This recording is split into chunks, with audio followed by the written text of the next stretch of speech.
Okay guys, magandang hapon. So sa mga nagtatanong mga kalapatids kung may available tayo, kagaya ng nasabi natin nung nakaraang vlog. So kapag summer season talaga mga kalapatids ay mataas ang chance na mas madaming porsyento yung makabalik kapag summer race sa Taiwan dahil good weather mga kalapatids. Kung good weather, in all fairness naman sa Taiwan mga kalapatids ay konti lang talaga yung mga tumutukod.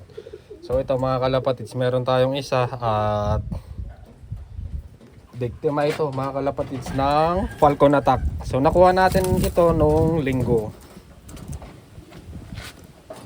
Nakuha natin to noong linggo at may sugat siya.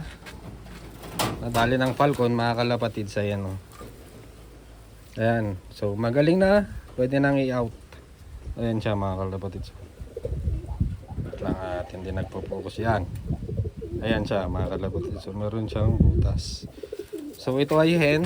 Available na ito mga kalapatids. Unfortunately ay iisa lang ang available natin. Ito siya. Kung hindi siya mabenta ay panglalatag natin sa raffle. Ang gandang ibon mga kalapatids. So ang ganda ng mata.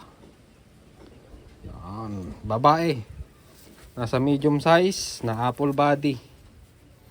Balik agad yung katawan niya. Ayan mga kalapatids. So yan. Lubog ang killbone. Apple body na medium size. Ito siya. Babae siya mga kalapatids ha.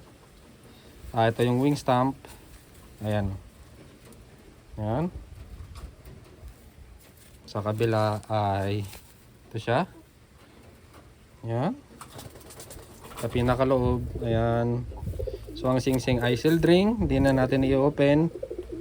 So for now mga kalapatids ay ito pa lang yung available natin. Ang gandang hen. Yan siya. Apple body mga kalapatids ha. Sa mga nagtatanong ng hen, ito meron tayong available. Kaya lang mga kalapatids ay iisa lang. So hanggang dito na lang muna guys. Bye bye.